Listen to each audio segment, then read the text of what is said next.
Olá, bem-vindos, bem-vindas a mais um episódio do podcast Os Futuros do Amanhã. E como vocês sabem, a gente está trazendo aqui pessoas que estão construindo o futuro, mas não um futuro que a gente seja capaz de prever com precisão e de acertar para que daqui a 5, 10 anos você tenha assistido esse episódio e fale, cara, os caras acertaram. Não, a ideia aqui é sem pretensão mesmo a gente imaginar os infinitos futuros possíveis. E para esse episódio eu trouxe um cara que eu já acompanho há bastante tempo, tudo que ele publica sobre meio ambiente, mudanças climáticas, regulação, novas tecnologias.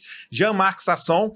O Jean-Marc, ele é sócio das áreas de regulação e novas tecnologias, também da área ambiental de mudanças climáticas do Lima Feigelson. Ele é vice-diretor de mudanças climáticas e desenvolvimento sustentável da OAB do Rio de Janeiro. Ele é cofundador e diretor jurídico da Atmos, que trabalha com ativos socioambientais.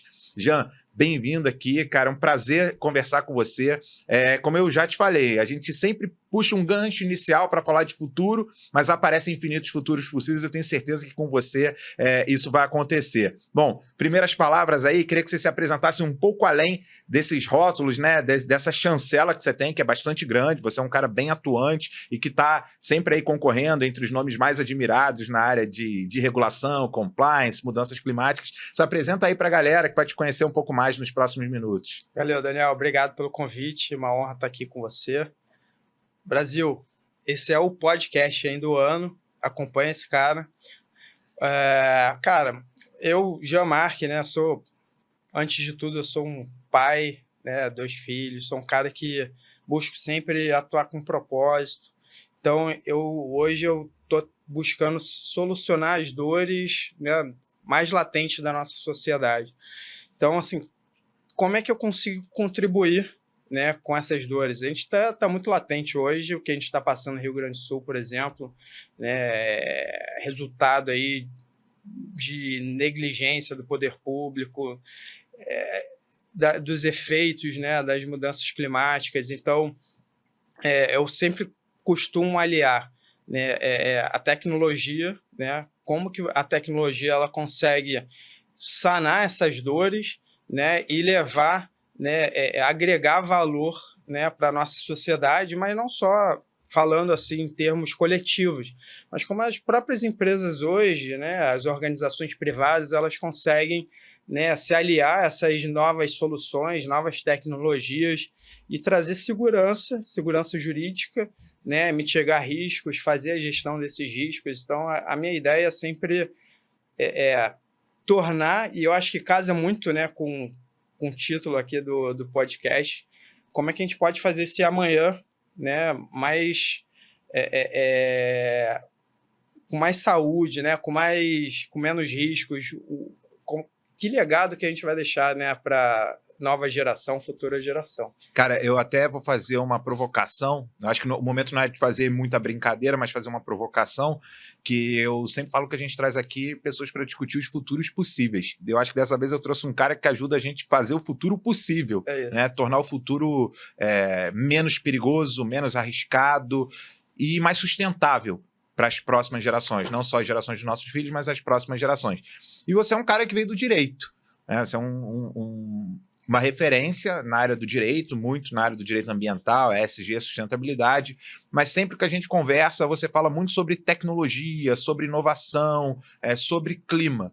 Como é que foi para um advogado, né, ou para uma pessoa da área do direito, como é que surgiu esse clique? Você já falou de propósito, mas como é que surgiu esse interesse de trabalhar nessa área, de olhar muito tecnologia, que a gente conversou também com o Bruno Feigelson, né, foi o nosso primeiro episódio, e o Bruno falou muito dessa questão da resistência da área do direito com inovação, tecnologia. Você é o contrário disso. Me conta como é que foi essa entrada do Jean-Marc no mundo da tecnologia, no mundo da inovação, no mundo do clima.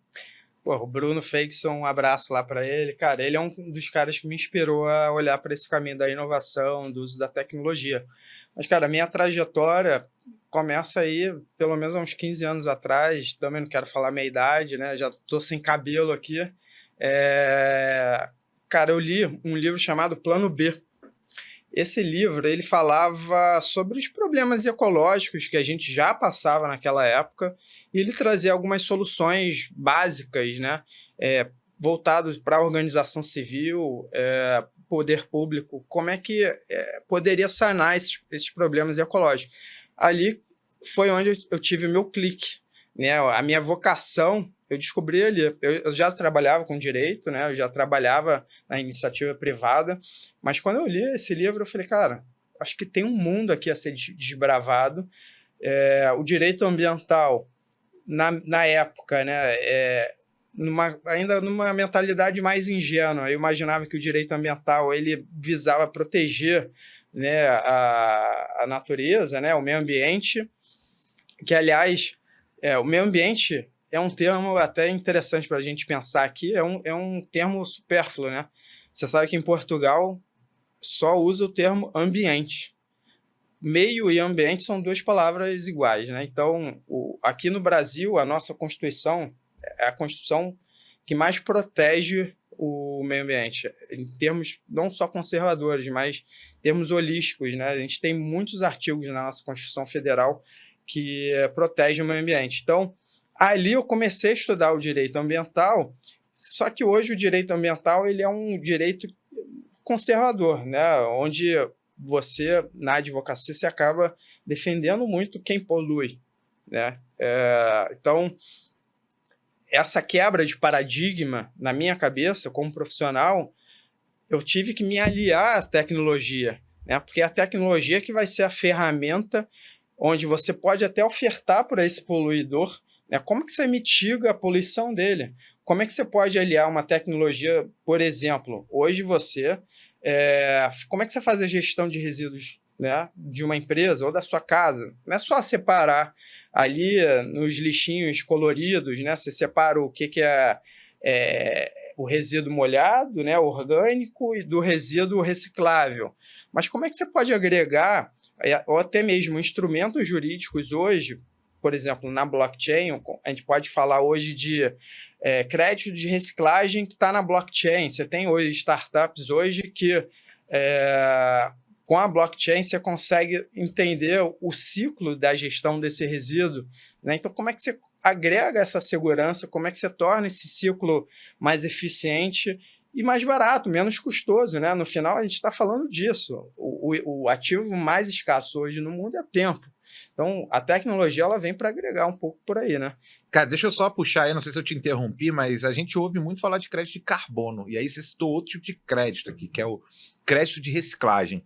Isso é algo que já se tornou, de alguma maneira, mais conhecido das empresas que, de alguma maneira, quando você está transformando, você gera impacto. Você falou empresas poluidoras, né? Vamos falar empresas que geram algum impacto negativo no ambiente. Vou nem usar mais meio ambiente, no ambiente. Como é que funciona essa questão de crédito de reciclagem? Entendi que deve ter um fundamento tecnológico por trás, mas eu não sei se as pessoas conhecem tanto quanto o crédito de carbono. O crédito de carbono nem é conhecido de todo mundo, mas a gente ouve muito, né? Depois até vou te pedir para explicar um pouquinho mais o conceito, o termo, o que está sendo feito, mas crédito de reciclagem me chamou a atenção. Como é que funciona isso? Cara, eu sou um entusiasta, né, de como você consegue solucionar essas dores através de instrumentos jurídicos e econômicos, né? Então, hoje na nossa legislação, por exemplo, a gente tem uma infinidade de possibilidades. Por exemplo, vou te dar um outro exemplo: crédito por serviços ecossistêmicos. Você já ouviu falar sobre isso? Nunca ouvi falar, cara. Pronto. Conta pra gente. Então, assim, hoje você tem na nossa legislação uma infinidade de possibilidades jurídicas e econômicas, né, instrumentos jurídicos e econômicos, onde você possibilita ali a iniciativa privada monetizar seu modelo de negócio. Então, o crédito de reciclagem, o crédito de carbono, o crédito por serviços ecossistêmicos são essas possibilidades. O crédito de reciclagem, por exemplo, ele normalmente o crédito como medida econômica, né, como ativo econômico, é você receber por algo por quem deveria fazer, né? Basicamente, a gente pode adotar essa definição. Então, se você tem um crédito, você fez por quem deveria ter feito. Então, basicamente, o crédito de reciclagem hoje é você fazer a reciclagem, né, de um ativo, né? Então, a gente está falando ali de um material reciclável, alumínio, papel, papelão, né? E você poder remunerar toda essa cadeia, né, de valor, você remunerar o reciclador, né? O elo mais vulnerável dessa cadeia. Então, se a gente pega hoje indústrias milionárias, indústria do aço, por exemplo, você pega uma Gerdau da vida, né? O aço reciclado hoje, ao você retornar, tem um conceito muito interessante que chama mineração urbana. Então, basicamente, hoje, esse computador, por exemplo, que está aqui na mesa, ele tem cobre, tem alumínio, e todo equipamento hoje ele tem uma vida útil, né? Uma obsolescência programada. Você vai pegar esse computador, vai jogar se você não tiver uma consciência, você vai jogar ele no lixo. Então, você tem lá o catador, vai pegar esse material, ele vai separar manualmente, vai fazer a triagem desse material, e ele vai pegar esse cobre, vai pegar esse alumínio, tem até ouro aí dentro, né? Ele vai separar e ele vai poder vender isso, né, para quem queira reciclar ou fazer um reuso desse material. Então, a partir desse momento, o catador ele pode ser remunerado através desse crédito de reciclagem. E o crédito de carbono, da mesma forma, né? Então, a gente hoje está falando de mudanças climáticas, onde o carbono é um dos gases, né, de efeito estufa, nem é o mais poderoso, né, que é o gás metano, mas o carbono hoje, você faz uma conta ali, você consegue tornar as emissões em gases de efeitos, gases de carbono equivalente. Então, hoje você consegue tornar equivalente o gás metano ao gás de carbono. Então, as indústrias hoje, ou enfim, até a pessoa física, ela consegue calcular sua pegada de carbono. Você vai fazer uma viagem de avião, você vai fazer um evento, você pode compensar o evento. Então, basicamente, você comprar esses créditos hoje no mercado voluntário, né? Então, tem pessoas hoje que desenvolvem projetos de reflorestamento, mas o crédito também pode vir de aterros sanitários, por exemplo, né? Então, ou projetos de energia renovável, alô Energisa, né? Onde você pode gerar esse crédito de carbono e vender para quem quer compensar a sua pegada de carbono. Então, basicamente isso. Você tem na ponta quem gera sequestra esse carbono, onde essa pessoa vai estar vendendo para quem emite esse gás de carbono. Então, basicamente, mas é assim que como funciona. é que a tecnologia entra nesse meio do caminho? Né? Então, vamos lá. Hoje, eu sou um dos entusiastas da blockchain, por exemplo. A blockchain hoje, ou a tokenização de ativos físicos em digitais via blockchain, é a melhor forma hoje para você dar segurança jurídica e entender onde está a fluidez desse ativo, né? Então, com a blockchain, por exemplo, né, se você coloca um crédito de carbono na blockchain, um crédito de reciclagem na blockchain, você consegue até fazer especulação, por exemplo. Né? Então, você sabe quem gerou, para quem você está vendendo e gerar ativos secundários, por exemplo. Né? Então, a blockchain ela gera segurança para o mercado propriamente. Você consegue hoje, por exemplo, um dos grandes problemas que o mercado de carbono hoje voluntário tem passado e que está sob escrutínio é sobre a integralidade dos créditos de carbono. Você não sabe de onde estão vindo esses créditos de carbono. Tem projetos hoje, né, que são gerados em cima de terras indígenas, de unidades de conservação, que por si só já não deveria permitir que esses projetos fossem desenvolvidos. Então, com a blockchain, você consegue entender quem foi o desenvolvedor desse crédito, né, desse projeto que gerou o crédito de carbono e da onde você está comprando. Agora, deixa eu só tentar esquematizar aqui, porque nem sempre todo mundo sabe o que significa blockchain, tokenização. Vou imaginar que eu criei um projeto, e aí pode ser um projeto de reflorestamento, um projeto de aterro sanitário, mas basicamente um projeto que permite, ao longo de um período, capturar 1 tonelada de gás carbônico da atmosfera. Se eu estou capturando 1 tonelada de gás carbônico da atmosfera, se eu falar besteira, você me corrige, tá? Claro. Aqui não tem esse problema, não. Estou capturando 1 tonelada de gás carbônico da atmosfera. Bom, isso eu estou ajudando a reduzir o efeito estufa. Certo. Pode ser uma tonelada de gás carbônico, pode ser uma tonelada de gás carbônico, que significa não sei quanto de metano, né? Que você já falou que é talvez o mais nocivo. É um para 32 a unidade. Pra caramba. Uma relação para valer muito a pena você, de alguma maneira, capturar uma quantidade expressiva desses gases que causam não só aquecimento, mas esses desequilíbrios ambientais, né? Que podem fazer chover mais num lugar, chover menos no outro, enfim. Mas eu fiz esse projeto e a tokenização significa que, de alguma forma, eu vou garantir que para cada quantidade de gás que eu tirei da atmosfera, ou que eu fiz algo que permitiu tirar isso da atmosfera, eu vou ter uma quantidade de token. E que eu vou ter essa relação garantida por alguém. Ou seja, eu vou ter tantos tokens quanto eu tiver capturado de gás. Blockchain significa o quê? Que eu vou lançar no mercado.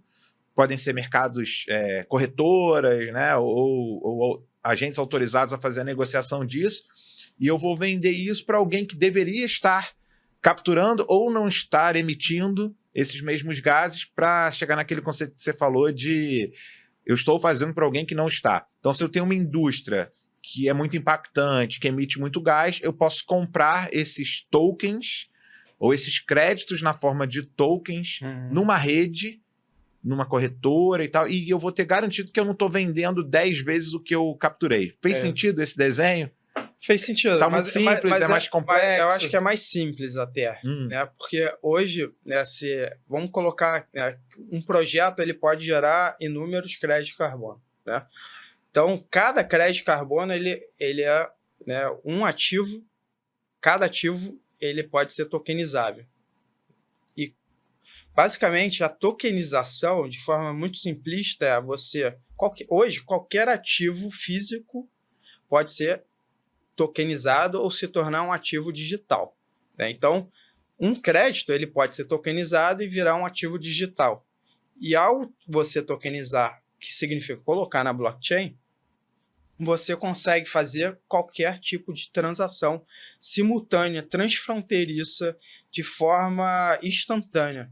Então, por si só, isso já gera uma segurança para o mercado, qualquer que seja ele, né?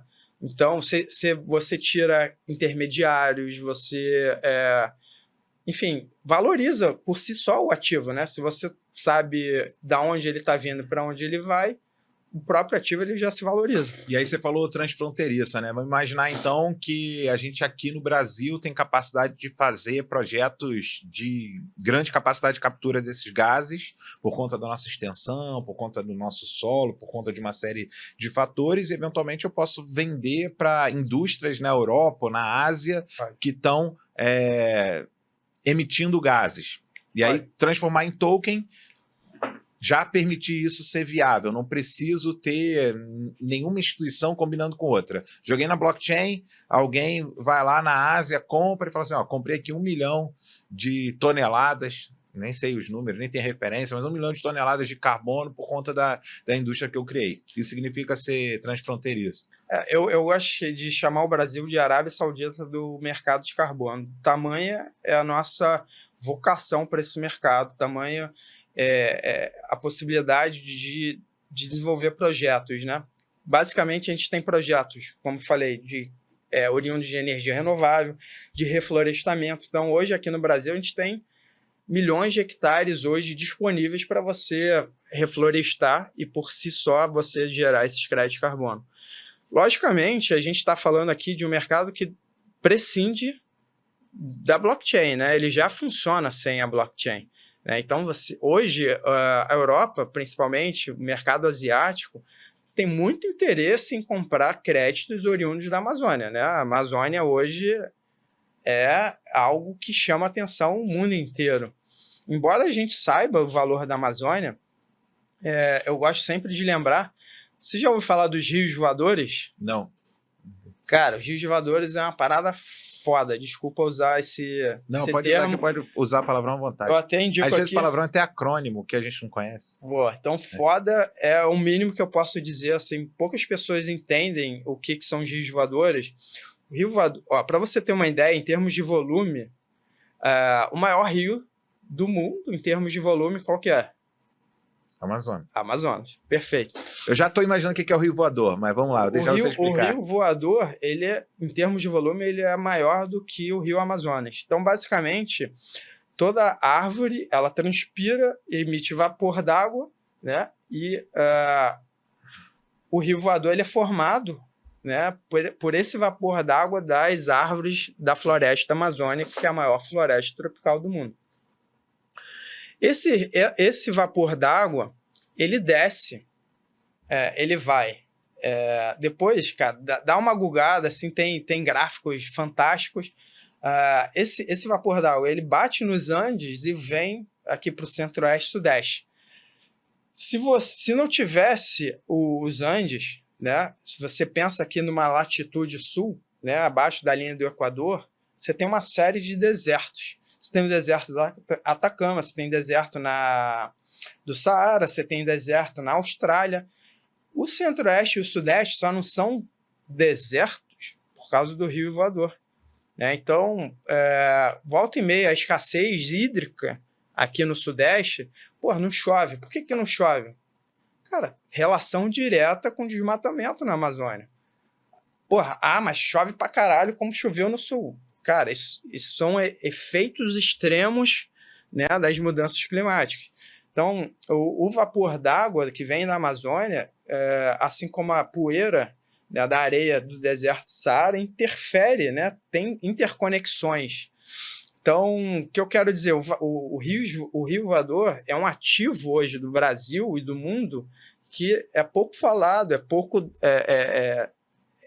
notado, né? Então, eu acho que a gente tinha que procurar saber mais sobre esses eventos, sobre esses impactos e conexões entre esses ativos naturais para a gente começar a ter maior conscientização e preservar o futuro aí do amanhã. Cara, você falou de Amazônia, então vou puxar uma coisa que eu sei da tua história. A gente lá no Grupo Energisa, né, uma das distribuidoras mais representativas da Amazônia Legal. A nossa área de distribuição pega uma boa parte, né, porque a gente pega muito do centro-oeste, do norte do Brasil. E você teve uma experiência muito bacana, assim, eu posso já falar então, muito foda, né, de ter passado um tempão capacitando juridicamente e ambientalmente, na verdade de forma jurídica ambiental, acho que mais de 500 municípios, né, na Amazônia Legal. Mas conta pra gente primeiro como é que foi essa experiência, que eu acho que deve ter sido uma experiência de vida sensacional, e como é que foi levar esse conhecimento, que é um conhecimento super peculiar, para essa região, e qual foi o impacto que isso teve, não só na região, na tua carreira, no ambiente em si. Cara, essa foi uma das melhores experiências da minha vida, assim, profissionalmente e pessoalmente falando, cara. Na época, eu tive que dar um passo atrás, vamos dizer assim, na minha carreira, mas entendendo qual era o propósito, né, do projeto, para mim fez muito sentido. Eu sou movido a propósito, a gerar valor, e ali eu entendi que eu poderia fazer diferença, de fato, na vida das pessoas, e fiz. Cara, basicamente foi um projeto de 4 anos, início, meio e fim. Era um projeto que era financiado pelo Fundo Amazônia, do BNDES, que há pouco tempo tentaram extinguir, não sei por cargas d'água, não aceitavam, né, o financiamento, né, de alguns países europeus. Então, o financiamento, né, do BNDES possibilitou uma associação sem fins lucrativos montar esse projeto, onde eu fazia parte de uma equipe multidisciplinar. Tinha advogados, tinha geólogos, biólogos, engenheiros, onde a gente montou esse projeto e levou essa capacitação dos municípios na Amazônia Legal, e aí eu fui para centenas deles, muitos nunca tinham ouvido falar. Você tem que pegar avião, você tem que pegar barco, eu brinco que eu tinha que... era a logística intermodal, né? Só faltava o jeguinho ali para completar ali a tríade. Então, conheci a realidade local, e a gente aqui, que mora aqui no Sudeste, no Sul, Sudeste, a gente não compreende qual é a realidade de lá, né? Então, eu conheci essa realidade, eu conheci povos ribeirinhos, que são povos vulneráveis, né? Se você tem um problema de saúde na Amazônia, cara, um hospital, você tem que pegar uma lanchinha, né? Uma voadora que eles chamam. Às vezes demora dias para você chegar numa infraestrutura mínima, né? Numa capital. Então, a gente conhecia muitos vereadores, prefeitos, e você levar a importância, ainda que esses caras moram na Amazônia e todo mundo sabe a importância, contraditoriamente os caras não percebem a importância de se preservar, né? O agronegócio tem uma influência muito forte, né, no local. Então, evitar o desmatamento ali, que era o nosso propósito, nosso objetivo, era até desgastante, cara. Então, você levar para eles como é que você faz um licenciamento ambiental, como é que você fiscaliza, né? Como é que você faz um auto de infração, como é que você multa quem está errado. A gente palestrava, fazia essa capacitação em loco.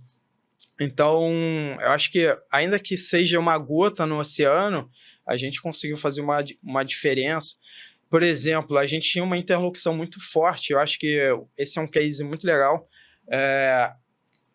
Na legislação ambiental, você tem entes competentes, né? A competência fiscalizatória ela é comum entre União, Estado e municípios. Agora, quando você quer licenciar, é uma briga. É porque o licenciamento ele gera mais taxas, né? E aumenta o orçamento ali do município. Então, os municípios, por exemplo, de Rondônia, queriam licenciar mais e o estado de Rondônia centralizava esse licenciamento. Então, a gente conseguiu fazer uma interlocução com o próprio governador de Rondônia na época para descentralizar esse licenciamento, levar capacitação para os municípios e, enfim, a gente construiu a norma, né, para fazer isso, para dar o respaldo legal. Então, foi uma experiência bem bacana, cara, na época. E hoje você acha que, mesmo com todas essas mudanças políticas, esse legado que vocês deixaram, que vocês construíram, ainda tem gente lá que está capacitada, que está fazendo as coisas acontecerem? Ou... Cara, eu quero imaginar que sim, Daniel, mas eu acho que não, porque no fim é tudo interesse político, né? Então, as gestões são de 4 em 4 anos, essas coisas mudam, então... Acho que não. Acho que o nosso legado, até pela falta do próprio fundo, não se perpetuou, infelizmente, cara. Talvez a tecnologia, né, pudesse ter deixado um legado talvez mais sustentável, mais perene, porque não só a captação das pessoas, mas a implantação de processos, de ferramentas, né, pudesse vir como algo que fortalecesse essa perenidade. Mas... Já que eu citei tecnologia aqui, queria puxar esse gancho. A gente fala muito de mudanças climáticas, sustentabilidade, ESG, e você falou da tecnologia nisso tudo. O que você entende, e aqui, cara, total liberdade para a gente viajar, o que você entende como as tecnologias que estão vindo? Você já falou de tokenização, de blockchain, mas as tecnologias que estão vindo para transformar esses futuros possíveis. Que tecnologias você tem visto aí pelo mundo que estão sendo usadas, nos países que eu sei que você acompanha, muito fora do Brasil também, de cleantechs, de energias renováveis, de mobilidade urbana? O que você pode trazer aqui de provocação para a gente falar? Não dá para fugir muito da inteligência artificial, né? Porra, foi a tecnologia que foi mais usada, mais rapidamente aderida pelos usuários da história, né? Mais de 100 milhões de usuários aderiram ao ChatGPT em 2023, maior que qualquer outra tecnologia. Então, a inteligência artificial por si só está revolucionando como você mapeia e identifica esses riscos, né? A gente está falando hoje aí de aplicativos que podem te informar, por exemplo, um alto volume de chuvas e você salvar vidas, cara, de forma instantânea. Hoje a gente vive no Brasil, onde a população mais vulnerável, mais pobre, né, o que a gente chama hoje de racismo ambiental, sofre, né? Então, essa população mais vulnerável, ela essencialmente habitam em áreas de risco. Então, quando você tem um alto volume de chuvas, como teve em Petrópolis, Teresópolis, aqui na nossa região serrana, para não ficar muito longe, cara, são vidas, centenas de vidas que a gente perde, né? Então, hoje a gente já tem tecnologia que pode avisar, né, ao município, ao poder público, olha, tal área vai sofrer uma grande perda, age preventivamente ali. Inteligência artificial que pode ser usada, por exemplo, no desenvolvimento de projetos de carbono. Então, para você desenvolver um projeto hoje, você tem que, em loco, medir um quadrado para saber qual o estoque de carbono naquela área. Hoje, com inteligência artificial, né, com satélite, você consegue fazer isso remotamente. Cara, outras tecnologias que eu sou entusiasta, cara, dessalinização da água do mar, né? Israel, muito forte hoje, e a gente não pode deixar de pensar, né, num futuro não tão muito longe, onde haverá guerra entre países pela escassez de água. Já acontece, né? Você já tem países guerreando, né? É interessante até a gente perceber. Eu gosto muito desse tipo de identificação. Anualmente, o World Economic Forum ele pesquisa com os principais empresários mundiais quais são os principais riscos para o próximo biênio e para a próxima década em termos de probabilidade e em termos de potência. Há mais de 10 anos, os efeitos extremos climáticos estão no top 1. Mais recentemente, né, a gente vem ganhando mais relevo fake news, cibersegurança, né, ou ataques cibernéticos, escassez de água e, não muito tempo atrás, questões relacionadas a efeitos de crises da pandemia, né, crise econômica. Só para a gente ficar nesses 5 riscos, né? Então, a tecnologia hoje, por exemplo, ela vem para, pelo menos, mitigar esses riscos, né? Não sei se você ficou sabendo, teve agora um CEO de uma acho que era startup, enfim, de uma empresa asiática que, através da deepfake, ele foi coagido, não foi coagido, mas ele foi manipulado para fazer um depósito de 22 milhões, né? Então, a deepfake criou ali o seu board, né, seus C-levels, onde ele, de forma bem verossímil. Olha a que ponto a gente está chegando, né? Então, isso para o bem e para o mal, né? Então, questões agora no sul, por exemplo, onde a água potável é o principal bem, onde estão pedindo doações, a dessalinização, né, de água, né, potável é uma das tecnologias que Israel está mandando, né, para o sul agora, para tornar possível, né, pelo menos a dessedentação, né, humana. Então, esse tipo de tecnologia eu acho que é bem viável. Esse caso, né, de Israel, quando a gente acompanha, há algumas décadas atrás, Israel tinha uma escassez de água severa. Era um país que era praticamente desértico em uma grande parte e que investiu muito na questão de sustentabilidade, mas também na inovação. Sim. E aí hoje é exportador de água, né? Pelo uso da tecnologia, de você não só de salinização. Eu acho até, quando você começou a falar da questão dos rios voadores, também de equipamentos que permitem extrair da umidade do ar água em locais onde você está até longe, né, da água salgada, do mar, enfim. Então é uma tecnologia que tem um potencial de escala enorme. Você falou de fake news, acho que fake news a gente tem dos dois lados, né, tanto para produzir, porque acho que uma grande coisa que você falou, a inteligência artificial não é algo tão novo assim. A inteligência artificial a gente vê desde a década de 50, 60, do século passado, como algo que vinha sendo estudado e crescendo, mas teve a convergência de 3 fatores muito importantes.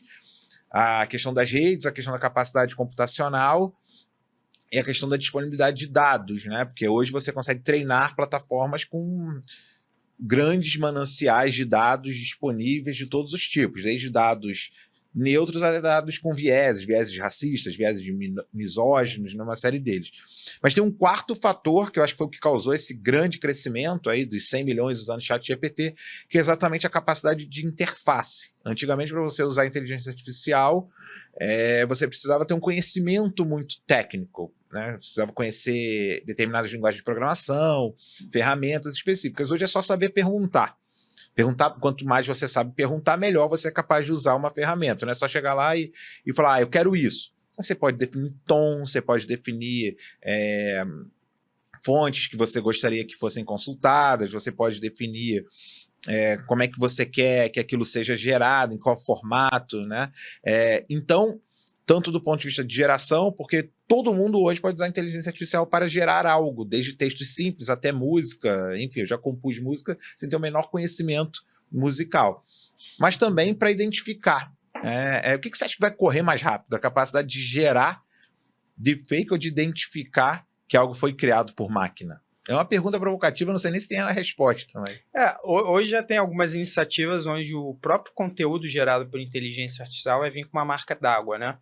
Essa é uma das formas que você consegue identificar esse conteúdo. Há outras formas também, até pelo próprio conteúdo, né? Textos hoje gerados por inteligência artificial, você consegue ver que tem erros gramaticais, até pelo tom usado, né?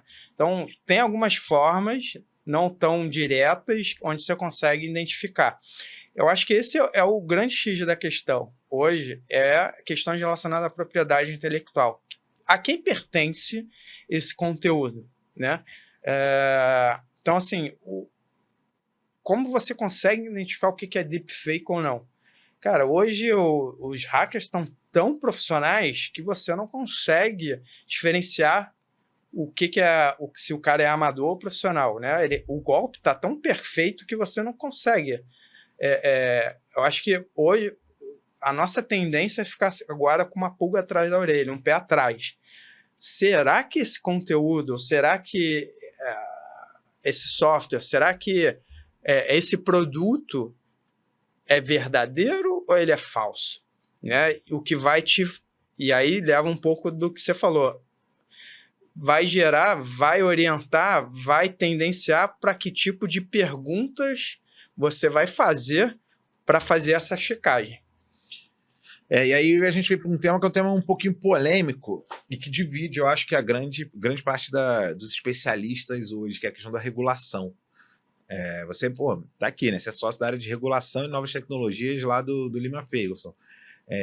Você acredita que a regulação, ela é o caminho ou não dá para parar esse desenvolvimento?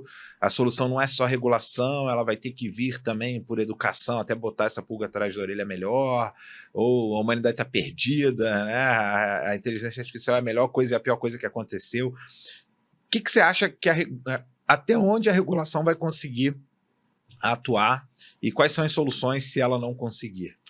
Cara, a regulação ela é fundamental nisso e, principalmente, como que você consegue fazer uma regulação internacional. Hoje você tem iniciativas isoladas, né? Você tem hoje a principal, que é o AI Act, né, da União Europeia. Aqui no Brasil tem projeto de lei já em tramitação, muita discussão. Inglaterra, Canadá, China, Estados Unidos com uma diretriz. Então, assim, você tem iniciativas isoladas, mas nenhuma global. Então, eu acho que a tendência, né, do ser humano hoje, quando pensa em inteligência artificial, é pensar naquele filme De Volta para o Futuro, né, que é o robô dominando a humanidade. Eu não penso nisso. E também não penso que a inteligência artificial vai substituir o trabalho humano. Até uma das principais perguntas que eu recebo muito de alunos, né, em palestra que eu dou cara, como que a inteligência artificial vai substituir o advogado? Cara, não vai substituir, vai substituir o advogado que não sabe usar a inteligência artificial. Hoje, o papel humano vai estar muito voltado para a curadoria desse conteúdo, de como você vai saber gerir, né? Então, a regulação ela tem esse papel de trazer essa orientação, a minha orientação é sempre de gestão de riscos. Então, que tipo de riscos você possibilitará a inteligência artificial quais são os riscos aceitáveis, né? Então, você tem que saber classificar muito bem os tipos de riscos. Vou dar um exemplo. Biometria, né? Hoje, biometria, para fins de segurança pública, ela é aceitável. Mas, a partir do momento que essa biometria ela começa a ter um viés discriminatório, ela não vai ser aceitável. Então, como que a regulação ela consegue modelar isso, né, para os riscos serem mais aceitáveis ou não? Se o risco hoje ele tende a violar um direito humano, você vai aceitar ou não vai aceitar? Não, você não vai aceitar. Né? Direito humano hoje, trabalho escravo, trabalho infantil, você não vai aceitar. Hoje, a sociedade ela já caminhou por um sentido onde isso já é inaceitável. Então, o papel hoje, né, dos países, né, do poder público, hoje a ONU tem até uma resolução, porém não vinculante, né, onde reúne muitos países, caminhar para uma resolução, né, para um tratado global, onde países hoje, né, estão usando drones, inteligência artificial para fazer guerra, para fazer ataques hackers.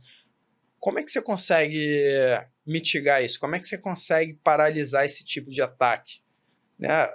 A discussão hoje da guerra, por exemplo, é se a inteligência artificial pode dar sinal verde para você mandar um míssil, por exemplo. Isso é aceitável?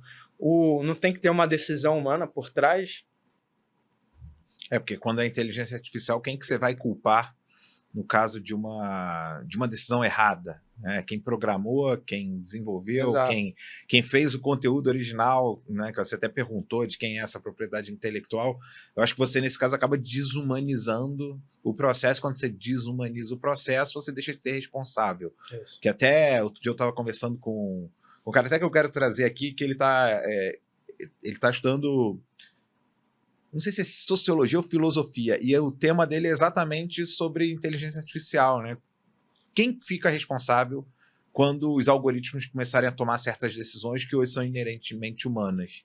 Eu acho que esse é um pouco do ponto, né, que a gente fala quando a gente fala de regulação. Pode decidir o disparo de um míssil, pode decidir se um automóvel autônomo vai tomar decisão A ou B, no qual num ele vai ferir 5 pessoas, no outro ele vai matar uma pessoa. Como é que você treina, ensina isso sem aquela subjetividade inerentemente humana? Mas essa frase que você usou sobre o advogado não vai ser substituído pela inteligência artificial, mas vai ser substituído por alguém que conhece a inteligência artificial, acho que não é só do advogado, né? Acho que é de qualquer profissão. E a gente entra num mundo onde a gente começa a ver que a inteligência artificial ela passa a não ser apenas aquela que tem capacidade analítica muito rápida, tem capacidade de julgamento muito rápida, tem capacidade de acessar bases muito rápido, mas também é capaz de criar. E aí aquela fronteira de ser criativo, que a gente fala assim, é só você ser criativo, você não vai ser substituído pela inteligência artificial. Acho que a gente começa a perceber aí com certas plataformas, né, que até esse terreno está sendo ocupado. A gente vai ter que criar novas competências. E aí eu faço essa provocação, que eu fiz também com outro entrevistado que teve aqui, que é o Adriano Salles, né, que até publicou esses dias exatamente essa pergunta, que nós temos filhos, né? Eu tenho filhos, ele tem filhos, você tem filhos. E outro dia meus filhos me perguntaram, ei, papai, que profissão você acha que é legal? Que profissão dá dinheiro? Né? Porque eles começam a ter aquela preocupação, né, de que eu quero comprar o joguinho, eu quero viajar. E como é que eu falei? Eu não tenho a menor ideia. Se você tivesse hoje tendo que orientar alguém que está começando a construir uma carreira, que dicas você daria para essa pessoa? Que futuros você acha, profissionais ou não profissionais, que alguém tem que buscar? Ou você acha que é algo que vem antes? Sem querer te dar uma resposta muito fechada, né? O que você indicaria para alguém que está começando? Seja alguém que está na universidade, ou sejam nossos filhos, que são menores, mais jovens. As pessoas são um pouco menores que os meus, mas são diversas gerações que a gente tem que preparar para esse mundo louco, de problemas que a gente nem sabe quais são, que eles vão ter que enfrentar. Cara, essa pergunta é muito complexa, né, Daniel? Mas, assim, tem 2 problemas hoje, que basicamente a gente está falando sobre eles aqui, que é a mudança climática e a inteligência artificial. E quando eu olho para esse futuro, olho para o meu filho, para minha filha que está vindo, eu fico realmente perplexo. Como será esse amanhã? Como será esse mundo? Né? Porque a gente está falando aqui hoje, por exemplo, de mudanças climáticas, onde o limite de aquecimento global é de 2 graus. Né? E se passar desses 2 graus, a gente está falando aqui de um mundo caótico. Não que já não esteja, mas algo inabitável. Igualmente da inteligência artificial. Eu li agora recentemente o livro do Yuval, século XXI, onde ele fala isso: a gente vai criar uma massa de desempregados completamente diferente do que foi criado nos séculos passados, na Revolução Industrial, onde você não consegue mais recolocar esse profissional, né? Porque no final e acaba a inteligência artificial ela vai substituir os processos burocráticos. Então, aquele cara hoje que trabalha num caixa de supermercado, de motorista, eles têm seu valor hoje para a gente, mas com a possibilidade da tecnologia substituir, né, a função deles, como é que eles vão se recolocar no mercado? Então, assim, hoje, respondendo a tua pergunta objetivamente, eu falaria para os meus filhos focarem na profissão de TI, programador, algo voltado ali para tecnologia, desenvolvimento dessas tecnologias, que é onde acho que vai ter... tem hoje uma escassez muito forte, né, de profissionais, de mão de obra qualificada, e eu acho que é o futuro ali para a gente caminhar. Todo estudo que a gente vê fala de que essas grandes revoluções elas foram capazes de eliminar muitos empregos, responsáveis por eliminar muitos empregos, mas de gerar muitas novas oportunidades, né? Tem uma pesquisa do Institute for the Future que diz que até 2030, mas é uma pesquisa mais antiga, né, de agora, de 2024, se eu não me engano, de 2020 ou 2019, pré-pandemia, que 85% das profissões que os jovens de hoje estariam exercendo em 2030 não teriam sido ainda inventadas naquele ano da pesquisa. Ou seja, quase 9 em cada 10 empregos seriam empregos novos. E aí a gente começa a ver isso acontecendo hoje já, né? Por exemplo, para atuar nessas áreas que a gente está falando, de blockchain, de inteligência artificial, engenheiro de prompt. Eu acho que é um pouco de exagero esse termo, engenheiro de prompt, mas engenheiro de inteligência artificial, né? Eu me lembro que há 20 anos atrás, se você fosse falar de influencer, se você fosse falar de gestor de marketing de performance, gestor de tráfego, alguém ia achar que era para, né, orientar os automóveis na rua. E agora a gente está falando de tráfego digital. Então, eu sou um pouco mais otimista nesse sentido, né? Eu acredito, na verdade, mais do que acho, que a gente vai criar novas funções, ou as pessoas vão poder se dedicar, uma visão mais romântica talvez, vão poder se dedicar a certas atividades que hoje elas não têm tempo para isso, e que a gente vai ter que encontrar formas de remunerar essas atividades, né? Seja mais coisas ligadas à saúde mental, à artes, à criação. Mas outro dia eu estava vendo um podcast com, se eu não me engano, era o Peter Diamandis e o fundador da NVIDIA. E ele estava falando assim, olha, eu acho que programador é uma profissão também que não vai existir, porque programar em si vai ser substituído. Mas dizer para a máquina o que tem que ser programado, não. Né? Então, acho que fica um pouco nesse meio do caminho. Né? Trabalhar com tecnologia, mas não necessariamente trabalhar com a tecnologia que seja um trabalho rotineiro. Porque hoje, a programação hoje é muito diferente da programação de quando eu me formei. Me formei em engenharia de computação, fiz mestrado em tecnologia. A programação hoje é bem diferente daquela época. Talvez seja uma nova forma de programação, né? No qual, como você indaga as máquinas, produz o software, seja bem diferente. Mas eu acho que essa área de ambiente, né? Meio ambiente, clean techs, mudanças climáticas, de fato é uma área que vai demandar muita gente capacitada, porque os desafios estão só começando, né? Os problemas estão só começando, as tecnologias para resolver esses problemas ainda nem foram criadas, mas a gente sabe que eles vão acontecer. E a gente tem que estar pronto para isso, né? Vou engatar aqui numa outra pergunta, que eu falo dos futuros possíveis. Sempre falo dos futuros possíveis. O que você acha que existem de sinais hoje, sinais do futuro, que já estão presentes hoje? Eu não estou falando Você falou, eu acho que você estava falando do Exterminador do Futuro, você falou de Volta para o Futuro, mas eu vou juntar os dois, né? Porque não é aquele mundo onde a Skynet vai dominar, mas em via das dúvidas a gente sempre agradece, né? O ChatGPT, dá bom dia, boa tarde, boa noite, pede por favor, porque a gente sabe que a memória deles é boa, vai que eles dominam, pelo menos a gente foi gentil. Mas essa coisa do De Volta para o Futuro, que você né, falou de Volta para o Futuro, pensando em Exterminador do Futuro, que sinal está aqui hoje, em 2024, que talvez esteja ajudando a gente a desenhar 2034, 44, 54? Cara, eu tenho uma memória afetiva muito forte com desenhos, né? Você deve lembrar dos Jetsons, sim, né? Sim. E esse é um desenho que sempre vem à nossa memória. Cara, você tem um robô, né, que limpa a casa, eu acho que isso já está na maioria das casas hoje, brasileiras, aquele robozinho que fica limpando a poeirinha do canto. E, cara, e os carros voadores, né? A Embraer está desenvolvendo agora o primeiro carro voador. Então, eu acho que esses são dois sinais, no mínimo, aí que mostram para a gente que a gente já está no futuro, né? E, logicamente, a própria inteligência artificial aí que já começa a desenvolver produtos próprios, já começa a desenvolver... Você consegue fazer um vídeo instantaneamente, cara, você produz um filme, né, uma música, né, como você falou, então, cara, o próprio celular no Jetsons, né, era algo que você conseguia fazer uma chamada de vídeo e aí você tinha a pessoa, né, do outro lado, cara, o smartphone é algo que você não, há uma década atrás, talvez 15 anos atrás, você não pensava que ia estar tão popularizado como está hoje. É até um jogo que eu sempre faço.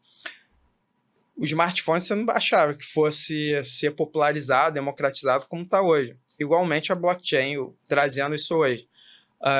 Já há estudos, por exemplo, que até 2030, 100% da nossa economia vai ser tokenizada. Né? Então, a gente está falando de um mercado aí de trilhões de dólares. Né? Então... eu acho que esses são alguns dos indícios que o futuro já é presente. Você falou um negócio, eu fiquei aqui me perguntando, né? Na nossa época, ou pelo menos na minha, depois na sua, porque eu sou um pouquinho mais velho que você, a gente tinha nos desenhos esses sinais do futuro. Eu não assisto muito desenho hoje, apesar dos meus filhos, né, terem idade de assistir desenho, como eu tinha, mas eu não me recordo, eu pelo menos não identifico nos desenhos de hoje essa mesma premonição de futuro que a gente via nos Jetsons, que a gente via... E o pessoal brinca, né, que os Simpsons são capazes de premonizar o futuro, mas é outra forma. Cara, onde é que será que estão esses sinais? Porque eu gosto muito de uma citação do William Gibson, acho que é assim que fala o nome dele, que escreveu o Neuromancer, que ele fala o seguinte, o futuro já está aqui, ele só está mal distribuído. Tem gente que tem muito mais acesso ao futuro do que outros. E eu acho que isso, quando a gente fala de inteligência artificial, eu fui super impactado outro dia, né, que eu fui à escola de pais lá do colégio, que eu fui fazer uma apresentação sobre inteligência artificial para os outros pais, e eu comecei a mostrar o ChatGPT, tipo assim, todo mundo conhece. Eu só vou mostrar uma forma diferente de fazer. E, cara, 80%, 90% das pessoas não tinham ideia do que eram aquilo, porque vivem, não é porque são desatualizadas, porque vivem suas vidas em outras áreas. Alienada. A gente vê, na verdade, são bolhas diferentes. Né? Então, eventualmente, uma pessoa que é uma psicóloga não está olhando o ChatGPT. Talvez alguém de marketing esteja. Talvez, como eu, não estou vendo coisas que essa psicóloga está vendo sobre saúde mental, sobre influência das telas na vida das crianças. Então, a gente hoje vive um mundo, antigamente a gente tinha uma mídia que era muito de escala, né? Você tinha TV, o jornal, estava todo mundo vendo a mesma coisa. Hoje a gente começou a construir essas mini tribos e bolhas, onde cada um está vendo e acha que aquilo que está vendo é o mundo.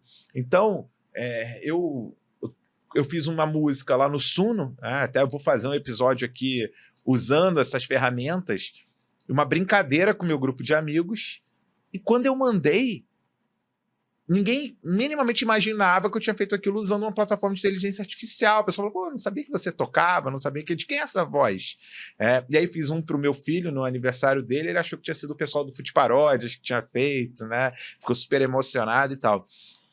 Mas essa distribuição, ela é cada vez mais, digamos assim, discreta, né? Cada grupo tem essa visão. Acho que esse é um grande desafio que a gente tem como pai, como professor, que você também é, como autor, que você é, né? Como é que a gente vai democratizar o uso dessas ferramentas? O que vocês na área de regulação, a galera do jurídico está pensando sobre isso?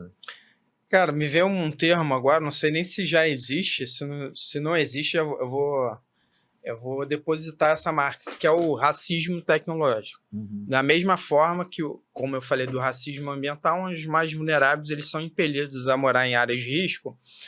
Cara, hoje a gente vive num mundo, numa bolha, onde o acesso a essa tecnologia está numa casta, né? Então, a gente vê, por exemplo, o Apple Vision agora. Porra, o Apple Vision é uma doideira. Eu não experimentei ele ainda, mas você vê os vídeos, você vê as soluções dele. A galera lá nos Estados Unidos, onde foi lançado, usando, andando na rua, mexendo. Né? Tem uma foto, para mim, muito emblemática, quando tem um cara andando, cruzando a rua no Apple Vision, e ao lado um policial branco prendendo um preto por qualquer razão. Eu acho que isso é muito emblemático nessa questão do racismo tecnológico. Então, a gente tem essa possibilidade hoje de ter acesso, né, a informações, a tecnologias que nem todo mundo tem. É um privilégio. E aí, nesse sentido, cara, a nossa mente pode ir vagar. Eu sempre me pergunto quando que vão inventar a máquina que volta no tempo, né, ou avança no tempo. Talvez a gente tenha entre nós aqui pessoas que já voltou no tempo e a gente não saiba. Né? Então, ela tem acesso a informações do futuro que também não pode haver tal do efeito borboleta. Né? Então, cara, o Apple Vision, para mim, é um exemplo forte nesse sentido, onde a gente está vivendo essa tecnologia, onde você aprende a cozinhar, né? Vendo um vídeo e fazer ele ao mesmo tempo, porque o Apple Vision te possibilita isso. Né, a tocar um instrumento, né? Então, o ChatGPT agora ele consegue, na nova versão Omni, né, fazer tradução simultânea agora para qualquer idioma. Porra, isso é foda demais, né, cara? A acessibilidade que você dá para deficientes auditivos, talvez não visuais, mas auditivos, né, de falar outras línguas, ter acesso a informações de outros países, é foda demais. E aí cai muito nessa questão, né, do tá mal distribuído. Ao mesmo tempo, é meio dicotômico, porque ao mesmo tempo que hoje você pega um ChatGPT na versão gratuita, qualquer pessoa tem acesso, qualquer é muita gente, né, mas mais pessoas passam a ter acesso a conteúdos de qualidade, a ter acesso a uma tradução, uma correção de um texto. Por outro lado, quem tem mais acesso e mais poder aquisitivo pode ter ferramentas que diferenciam demais, né? Seja não só para tornar o ser humano cada vez mais otimizado no sentido dessa singularidade da junção do ser humano com o carbono com silício, né? Próteses, que antigamente um óculos é uma prótese, para você enxergar melhor, um aparelho auditivo é uma prótese, daqui a pouco você começa a ter próteses de inteligência, de acesso a informações que hoje a gente faz pela tela do celular, mas daqui a pouco pode estar integrado. Então, isso tem muito a ver também com o que você falou do livro lá do Yuval Harari, né, que ele fala dessa discriminação, né, dessa separação entre os que têm acesso e os que não têm acesso. Mas ele estava falando muito mais de competência para trabalhar. Eu já estou indo além, né? Tô falando de uma situação onde você começa a diferenciar pessoas por terem acesso a determinadas ferramentas, tecnologia, inteligência artificial, e outras não têm. Isso já é real, mas acho que exponencializado a gente entra num mundo perigoso, né? Eu sou mais otimista e eu sempre entendo que a gente tem mecanismos de equilíbrio e regulação, mas vamos ver o que vai acontecer. Cara, para a gente começar a finalizar, estamos aí nos minutos finais, eu já falei que eu sou otimista, e você, cara? Você é um cara otimista, um cara pessimista, você é um cara realista, você é um cara que acredita que se a gente se dedicar, a gente resolve o problema? No que você acredita nesses futuros? Eu sou extremamente otimista, beirando a ingenuidade, cara. Eu acredito com certeza na possibilidade de um futuro melhor, né? Logicamente, eu fico pensando como que a gente pode acessar esse futuro, e eu acho que a chave é sempre, como reforço aqui, a tecnologia, mas também a educação, cara. Eu não consigo dissociar um futuro da educação, compartilhar conhecimento. E eu sou um cara que eu gosto de fortalecer e compartilhar conhecimento. Então, eu acho que a conscientização com base na educação é a base desse futuro aí. Boa. E eu acho, né, não só acho, como eu acredito também fortemente, que as tecnologias que a gente tem nos últimos anos, eu lembro quando eu comecei a falar muito sobre educação à distância, educação transmídia, tecnológica, existia um medo muito grande, né? Eu sou filho de professores, então eu posso falar isso com muita tranquilidade. Dos professores acharem que eles iam perder sua importância para as ferramentas, né? E o que a gente viu, na verdade, foi o contrário. A gente viu professores ganhando voz, professores ganhando mais audiência, professores ganhando mais ferramentas para chegar em mais gente. E eu entendo que se a gente conseguir juntar adequadamente essas tecnologias, inteligência artificial, blockchain, cripto, a gente pode chegar num mundo melhor. Porque foi a tendência ao longo dos últimos anos. Quando a gente para e olha o mundo hoje, a gente acha que ele está pior. Mas quando a gente olha ele em perspectiva, o mundo hoje é um mundo onde a gente tem menos, assim, apesar de 2 guerras grandes acontecendo, é um mundo onde menos gente morre de guerra, apesar de a gente ter acabado de sair de uma pandemia, tem menos gente morrendo por conta de falta de acesso à saúde, e a gente tem cada vez menos pessoas, né, que não estão tendo acesso ao básico, mas ainda tem muita gente do lado de fora, né? Que eu acho que quando você fala de propósito de meio ambiente, apesar do racismo ambiental, que eu acho que quando a gente vê esse termo, a gente vê muita politização desse termo, mas eu acho que ele é muito preciso.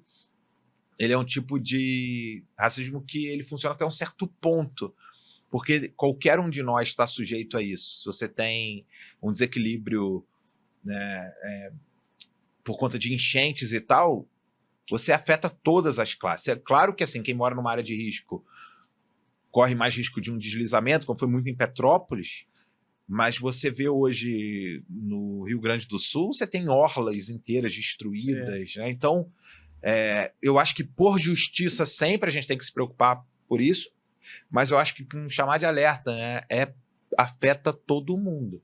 Cara, eu tenho falado que você tem mais chances de ser refugiado climático do que um milionário, justamente por isso. Porque hoje os efeitos extremos do clima ele afetam a classe A, B, C e D. E a gente está vendo isso agora lá no Rio Grande do Sul.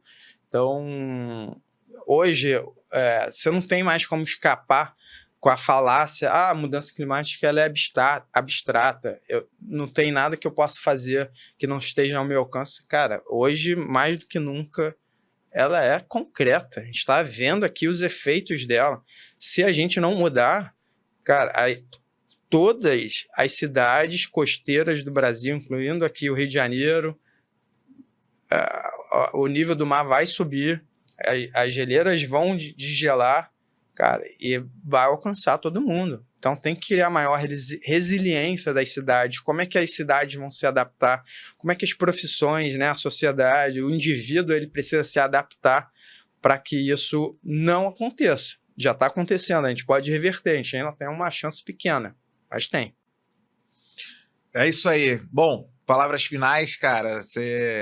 Queria te agradecer muito por ter aceitado vir aqui conversar. É um tema que afeta todo mundo, né? A gente está falando de sustentabilidade, a gente falou de mudanças climáticas, a gente falou de inteligência artificial, a gente falou de blockchain, não falamos diretamente de criptomoeda, mas falamos de créditos e tokenização, crédito de carbono, crédito de reciclagem, crédito de serviços ecossistêmicos, esse termo novo aí que eu aprendi hoje. Mas eu acho que a gente tem muito tema ainda para falar sobre isso no futuro. Espero que a gente gere vários cortes legais desse podcast. E vamos encerrando aqui. Podcast Os Futuros do Amanhã. A gente traz gente que está construindo o futuro, seja um futuro extremamente otimista, seja um alerta, como A gente teve vários aqui hoje, ainda está na nossa mão, ainda está no nosso uso da tecnologia, o uso consciente, ainda está na educação, ainda está nas tecnologias ambientais, ainda está nos créditos de carbono, de reciclagem, na inteligência artificial, enfim. Esses futuros, como eu falei no início, não só os futuros possíveis, mas tornar o nosso futuro possível. Jean-Marc, obrigado aí pela presença. A galera aqui, tenho certeza que adorou te ouvir. Acompanhem o Jean-Marc também lá no Jota, no LinkedIn, está sempre escrevendo sobre vários assuntos interessantes. Se despeça aí da galera e vamos nessa. Galera, Daniel, obrigado aí pelo espaço, foi um prazer, nem vi o tempo passar aqui, a gente falou de tantos temas de forma leve, divertida, mas a ideia é a gente, como eu falei, levar esse conhecimento, compartilhar conhecimento, conscientizar.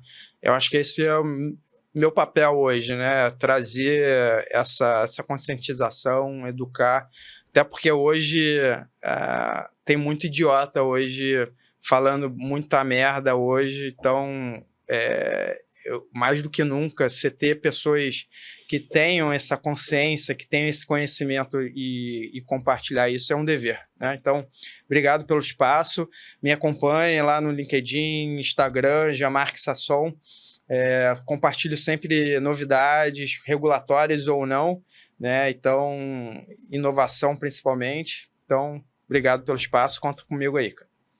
Obrigado e até o próximo episódio de Os Futuros do Amanhã. Esse é o podcast onde a gente deixa a nossa mente livre e até o nosso linguajar. Tem um monte de idiota falando um monte de merda mesmo e a gente trouxe um cara aqui que sabe do que está falando, que sabe como a gente precisa trabalhar o futuro, o meio ambiente, o ambiente e enfrentar isso com muita inovação, muita tecnologia. Obrigado, galera. Obrigado também aqui ao pessoal do estúdio e por todo o apoio que vocês sempre dão para a gente fazer esse podcast acontecer. Até a próxima!